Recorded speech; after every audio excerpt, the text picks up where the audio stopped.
할렐루야. 더운 날씨 가운데 건강 조심하시고요. 또 오늘 말씀을 통해 하나님 주시는 귀한 또 은혜가 있기를 간절히 소원합니다. 오늘 시편 31편의 말씀을 가지고 기도 가운데 주시는 확신이라는 제목으로 은혜의 말씀을 나누기 원합니다. 오늘 시편 31편의 저자는 우리가 많은 시편에서 발견하게 되는 것처럼 다윗입니다.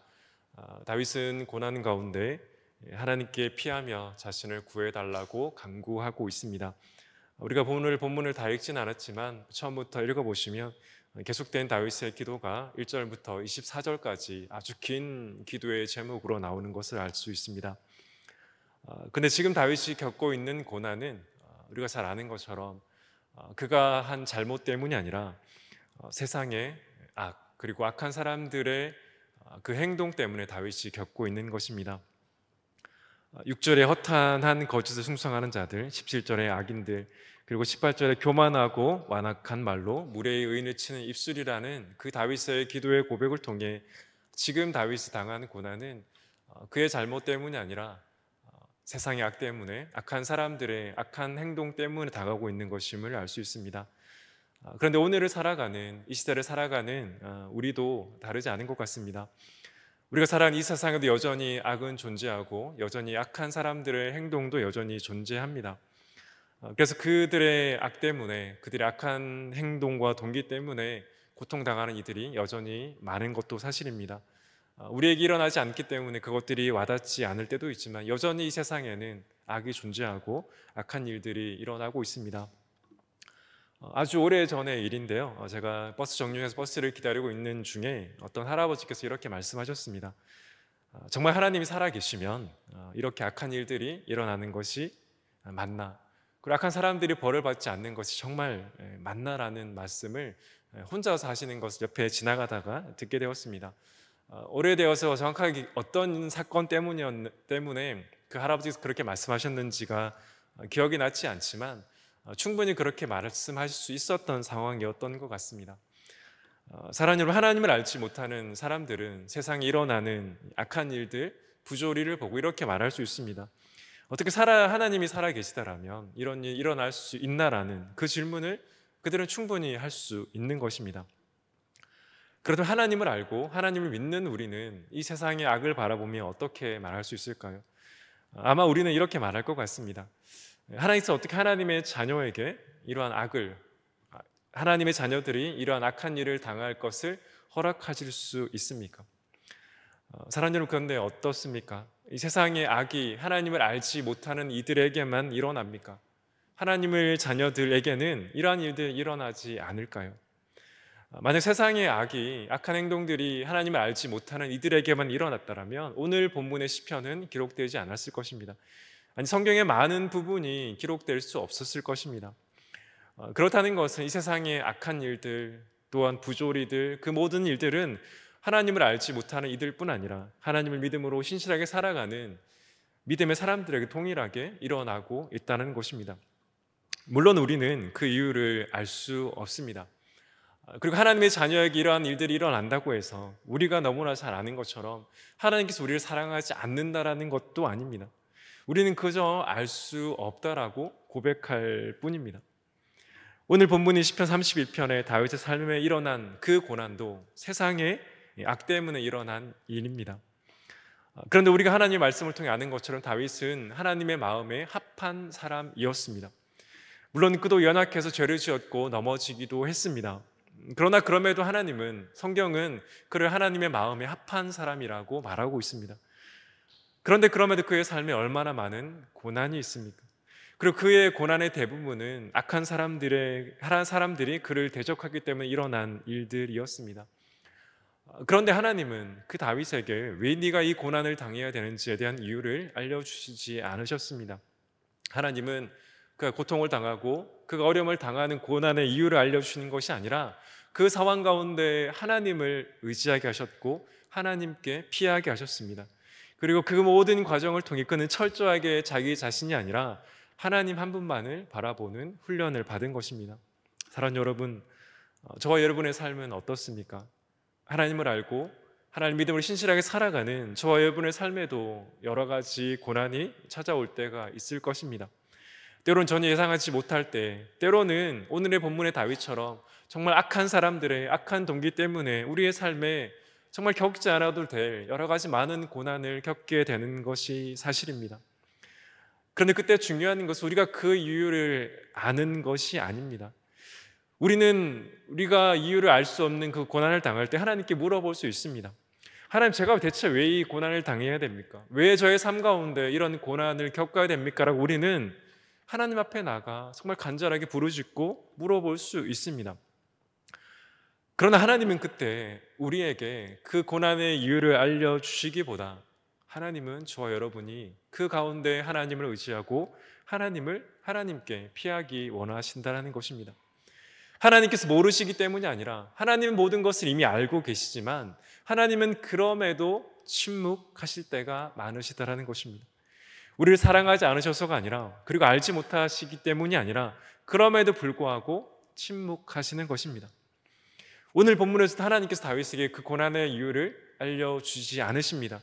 1절부터 24절까지 말씀을 천천히 아무리 읽어보셔도 하나님께서 다윗에게 네가 왜 이 고난을 당해야 되는지에 대한 이유를 알려주시지 않으십니다. 그런데 오늘의 본문, 우리가 다 읽지는 않았지만 처음부터 이 말씀을 천천히 읽어보시면 어느 순간 다윗의 기도의 모습이 바뀌고 있다는 것을 알 수 있습니다. 그의 마음 가운데 하나님을 향한 그 마음의 태도가 바뀌어가는 것을 오늘 본문이 진행되는 과정 가운데 우리가 확인할 수 있다는 것입니다. 그런데 다윗의 그 기도의 태도가, 기도의 방향이 왜 바뀌었을까요? 오늘 본문이 말하지 않지만, 그래서 우리가 확실하게 알 수 없지만 하나님께서 그에게 그 이유를 알려주셨기 때문이 저는 아니라고 생각합니다. 다윗의 기도의 태도가 바뀌고 하나님을 향한 여전히 확신의 태도가 가질 수 있는 이유는 그 고통 속에, 그 고난 속에 그가 그의 눈을 들어 하나님을 바라보았기 때문입니다. 우리는 가끔씩 이렇게 생각할 때가 있습니다. 하나님께서 우리에게 당하는 그 고난의 이유를 알려주시면 내가 이 모든 고난을 헤쳐나갈 수 있지 않을까? 사랑 여러분, 정말 그럴까요?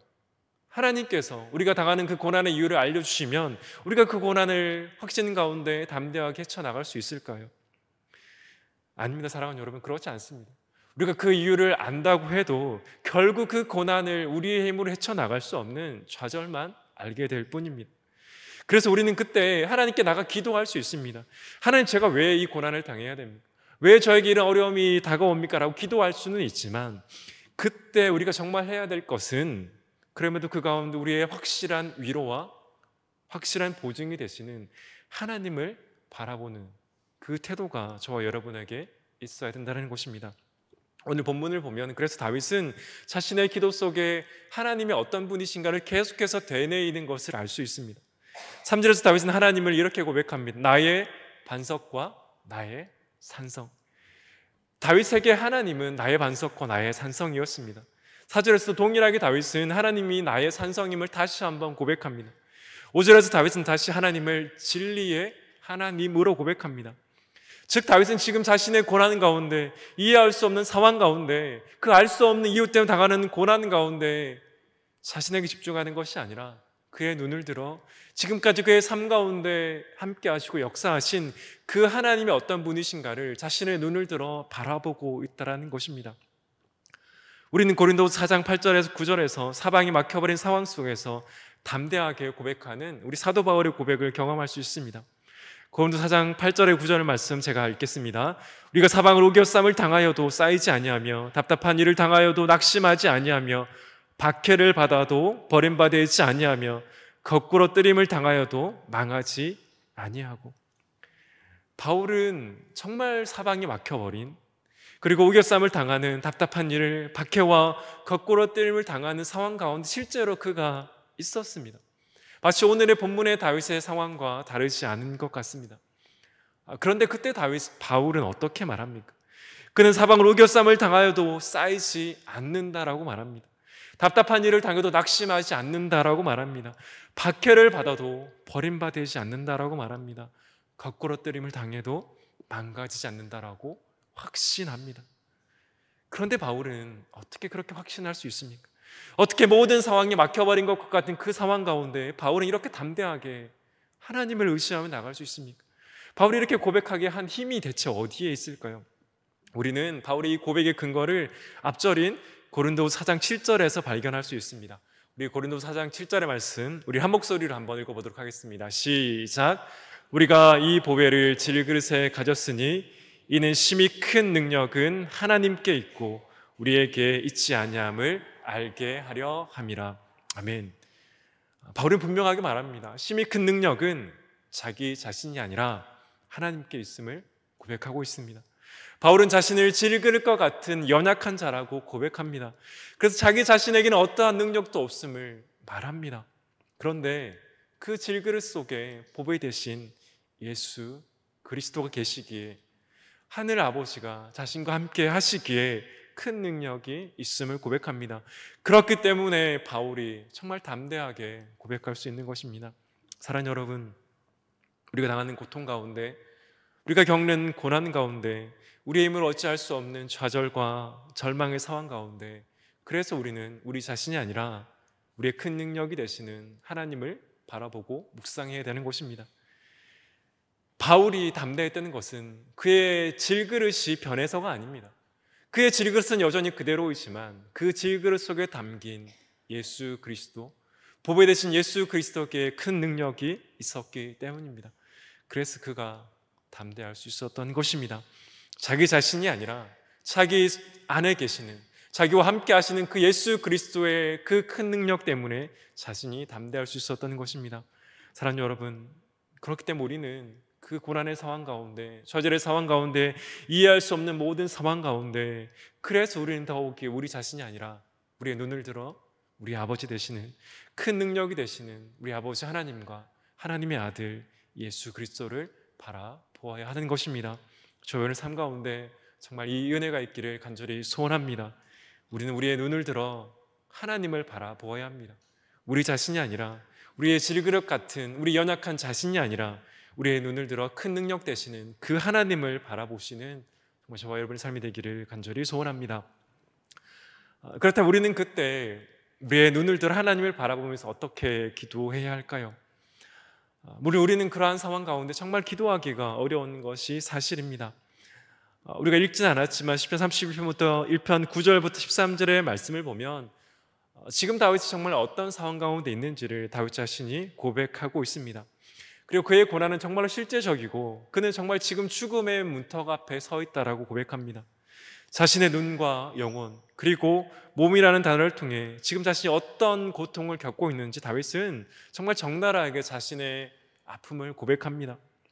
또한 지금 그의 대적은 자신의 원수들뿐 아니라 자신의 이웃과 친구, 더 나아가서 길에서 자신을 처음 보는 이들까지도 자신을 대적하고 자신을 피한다라고 고백하고 있습니다. 그들은 자신을 비난할 뿐 아니라 자신과 만나기 위해 자신을 피해서 도망간다고 말합니다. 나아가 결국 그들이 자신의 생명을 빼앗으려고 지금 계획하고 있다는 것이 들려오는 상황이기도 합니다. 오늘 본문이 보여주는 것처럼 지금 정말 다윗의 상황은 정말 절망적입니다. 이제 죽음의 문턱 앞에 서 있는 것이 다윗의 상황입니다. 사랑하는 여러분, 저와 여러분의 상황은 어떻습니까? 우리의 삶의 기도 제목 가운데 어떤 기도 제목들은 함께 나누고 함께 기도에 부탁을 할 수 있는 기도 제목도 있지만 어떤 기도 제목들은 그저 홀로 하나님 앞에 독대하며 하나님 앞에 울 수밖에 없는 그런 기도의 제목도 있다고 생각합니다. 그렇다면 그때 우리는 어떻게 해야 합니까? 우리가 어떻게 해야 그럼에도 불구하고 하나님 앞에 나가 확신 가운데 담대하게 기도할 수 있습니까? 다윗은 자신의 처절한 고통의 상황 가운데 하나님께 나가며 기도하며 이렇게 고백합니다. 그 기도의 내용이 시편 31편 14절과 15절의 말씀입니다. 제가 읽겠습니다. 여호와여, 그러하여도 나는 주께 의지하고 말하기를 주는 내 하나님이라 하였나이다. 나의 앞날에 주의 손에 있사오니 내 원수들과 나를 핍박하는 자들의 손에서 나를 건져 주소서. 다윗은 지금 하나님을 의지하고 하나님께 하신 앞날이 있음을 믿음으로 고백하고 기도합니다. 그런데 중요한 것은 다윗이 정말 어떻게 이렇게 기도할 수 있느냐입니다. 다윗이 정말 처절한 상황 가운데 모두에게 버림받고 나를 처음 만나는, 거리에서 처음 만나는 그들까지도 나를 비방하고 피하는 것 같은 상황 가운데, 이 처절하고 절망적인 상황 가운데 그럼에도 다윗은 어떻게 나는 주를 의지하고 나의 앞날이 주의 손에 있습니다라는 그 고백을 할 수 있는 힘이 대체 어디에 있느냐입니다. 우리는 여기에 시편 31편 5절의 말씀을 살펴보아야 합니다. 내가 나의 영을 주의 손에 부탁하나이다. 진리의 하나님이여 나를 속량하셨나이다. 다윗은 시편 31편 5절에서 이렇게 고백합니다. 나의 영을 주의 손에 부탁합니다.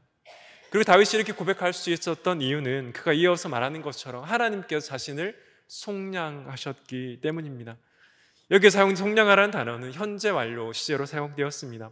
이 현재 완료 시제로 사용되는 것은 하나님께 지금까지 자신을 속량하는 속량자였을 뿐 아니라 지금 이 순간에도, 지금 이 절망의 순간에도, 지금 앞이 보이지 않는 이 순간에도 여전히 하나님은 자신의 속량자로 서 계신다라는 의미입니다. 하나님께서 변하실 수 없는 분위기에 과거뿐 아니라 바로 이 지금 순간에도 하나님께서 자신을 속량하시는 속량자로 서 계시기 때문에 자신이 담대할 수 있다라고 말하는 것입니다. 다윗이 정말 아무것도 할 수 없는 죽음의 문턱 앞에 서 있는 그 상황 가운데 여전히 담대하게 기도할 수 있는 이유는 하나님께 자신의 죗값을 치러주시고 그 죄의 상황을 가운데 하나님께서 모든 죄를 용서하여 주시고 자신의 그 때문에 자신의 영혼이 구원받은 그 상황이 다윗 자신을 담대하고 확신 가운데 하나님 앞에 나갔다는 것입니다. 사랑하는 오늘 본문의 다윗의 확신은 하나님께 자신을 속량하셨다라는 그 진리 가운데 왔습니다. 그래서 다윗은 절대 그렇게 할 수 없는 상황 가운데서 하나님께 담대하게 나갔습니다. 그러나 그럼에도 다윗은 오늘 우리가 분명 알고 있는 그 진리를 아주 희미하게 알고 있었을 뿐입니다. 하나님의 아들 예수 그리스도가 아직 오시지 않았기 때문입니다. 그러면 다윗은 그 제한된 지식 속에서도 메시아에 대한 지식을 알았고 그 가운데 확신 가운데 하나님 앞에 나가는 것입니다. 그렇다면 오늘 우리는 어떻습니까? 시편 30편 5절에 다윗의 나의 영을 주의 손에 부탁합니다라는 이 고백은 우리 주님께서 십자가에서 하나님 앞에 올려드렸던 기도입니다. 누가복음 24장 46절, 23장 46절에서 예수님이 이렇게 말씀하셨습니다. 예수께서 큰 소리를 불러 이르시되 아버지 내 영혼을 아버지 손에 부탁하나이다 하고 이 말씀을 하신 후 숨지시니라. 그런 시편 31편 5절과 누가복음 23장 46절의 결론이 다릅니다. 시편 32편 5절의 다윗의 고백 후에 이어지는 고백은 하나님께서 자신을 속량하셨습니다라는 고백이었더라면 우리 주님의 내 영혼을 주님의 손에 부탁하나이다라는 고백 후에 결론은 숨을 거두신 것입니다. 왜입니까? 왜 시편 31편 5절의 고백과 누가복음 23장 46절의 결론이 다른 것입니까? 시편 31편 2절에서도 이 이유를 우리는 발견할 수 있습니다. 내가 놀라서 말하기를 주의 목전에서 끊어졌다 하였사오나 내가 주께 부르실 때에 주께서 나의 간구하는 소리를 들으셨나이다. 다윗은 자신의 고난 가운데 하나님께 기도했을 때 마치 그 고통 가운데 정말 하나님이 자신을 잊은 것 같은 그 상황이었음을 다윗은 고백합니다. 그런데 이어지는 말씀에도 우리가 알 수 있는 것처럼 그럼에도 내가 부르짖을 때 주님은 하나님은 나의 간구하는 소리를 들으셨다라고 고백합니다. 하나님 계시지 않는 것과 같은 하나님이 더 이상 나를 사랑하지 않는 것과 같은 그런 상황이 있을 수 없지만 결국은 하나님이 나를 기억하시고 나를 사랑하시고 내가 부르짖을 때 그 간구하는 소리를 들으신 분이 하나님이셨음을 다윗은 고백하는 것입니다. 그런 사랑하는 여러분, 우리 주님은 버림받은 것 같은 상황이 아니라 실제로 버림받으셨습니다. 우리 주님 하나님 앞에 이렇게 외치지 않으셨습니까? 나의 하나님 어찌하여 나를 버리셨습니까? 라고 정말 간절히 외쳤습니다. 어쩌면 다윗과 같이 동일하게 외쳤을지 모릅니다. 그러나 하나님은 다윗의 기도 가운데 응답해 주셨지만 하나님 예수님의 기도는 철저하게 외면하셨습니다. 그 기도를 들어주지 않으셨습니다. 왜입니까? 왜 하나님께서 다윗과 예수 그리스도의 기도에 다르게 반응하셨습니까? 하나님께서 다윗은 사랑하시고 우리 주님은 미워하셨기 때문입니까? 사랑하는 우리는 이미 그 이유를 알고 있습니다. 바로 다윗을 위해서, 바로 이곳에 계시는 저와 여러분을 위해서 우리 주님께서 버림받으셨다는 것입니다. 만약 주님이 버림받지 않으시고 주님이 철저하게 외면받지 않으셨다면 저와 여러분이 버림받으셨을 것입니다. 주님이 외면받고 주님이 버림받지 않으셨다면 다윗의 기도는 자신이 하나님 앞에 끊어졌습니다라는 기도에서 멈췄을 것입니다. 하나님께서 나의 기도를 들어오셨다라는 그 기도가 결국 이어지지 않았을 것입니다. 그러나 우리 주님이 저와 여러분을 위해 버림받으시고 외면받으셨기에 저와 여러분이 오늘도 사는 것입니다. 우리가 기도할 수 있는 것입니다. 사랑하는 여러분, 우리가 기도할 때 하나님이 때로 응답하지 않는 것 같은 상황이 분명히 있는 것처럼 여겨집니다. 더 이상 하나님이 나를 사랑하지 않는 것과 같은 상황이 여겨지는 것도 사실입니다. 그러나 우리 주님을 생각한다면 오늘 본문 가운데 우리 다윗은 그의 기도 응답을 받았지만 우리 주님이 외면받았다는 것을 생각한다면 우리가 어떤 상황 가운데 있어도 우리는 좌절하고 낭망할 수는 있지만 우리 주님이 우리를 포기하시거나 우리 주님이 우리를 사랑하지 않는다라고 말할 수는 없는 것입니다. 로마서 8장 32절에서 하나님의 사랑받은 자녀가 담대함을 가져야 되는 이유를 이렇게 고백합니다. 자기 아들을 아끼지 아니하시고 모든 사람을 위하여 내주시니까 어찌 그 아들과 함께 모든 것을 우리에게 주시지 아니하겠느냐.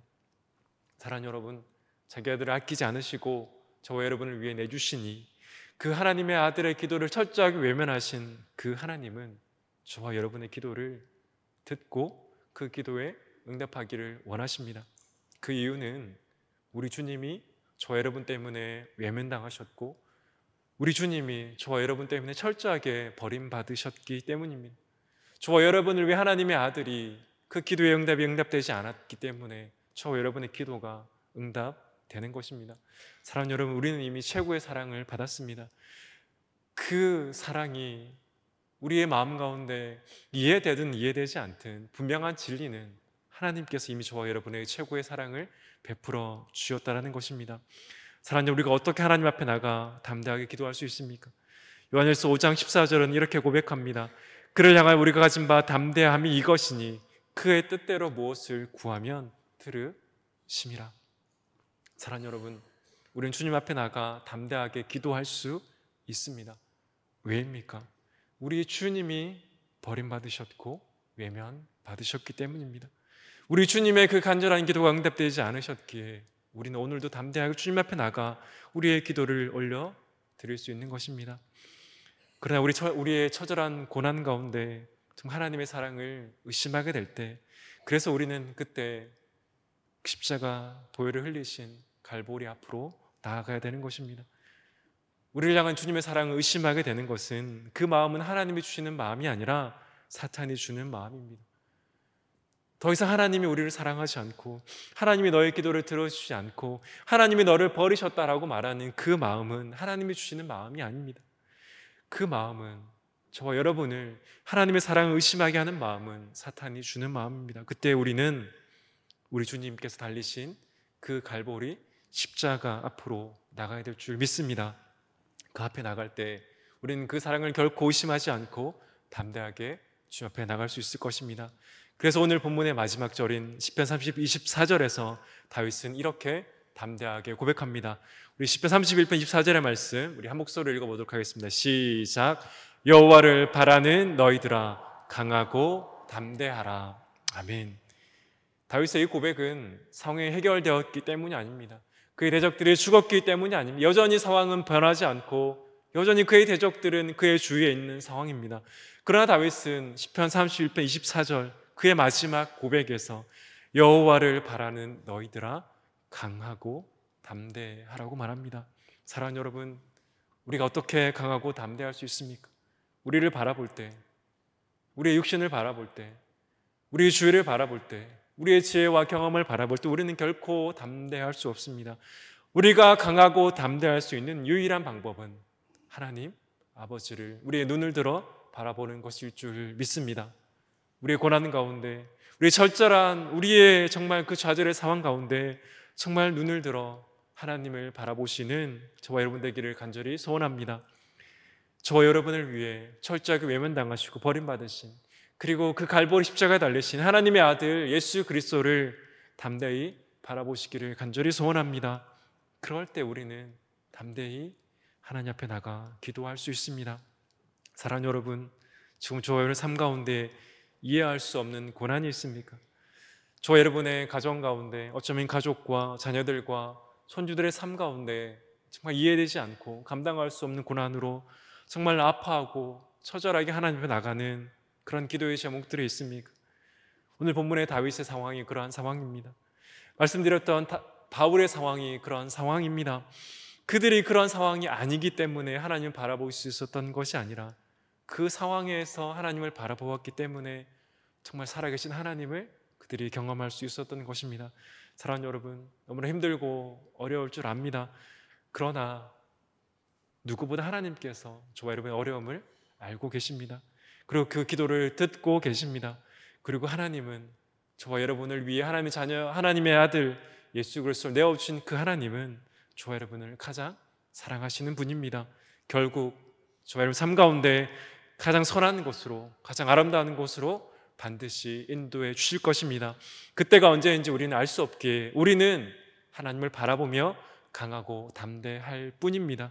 우리의 믿음이 약해질 때마다 십자가 앞에 나가서 그 주님을 바라보시면서 담대하게 그 주님의 사랑 가운데, 확신 가운데 나아가시는 저와 여러분의 삶이 되기를, 저와 여러분의 그 간절한 기도의 제목 되기를 예수 그리스도의 이름으로 간절히 축원합니다. 우리 시간 말씀을 기억하며 함께 기도하기를 원합니다.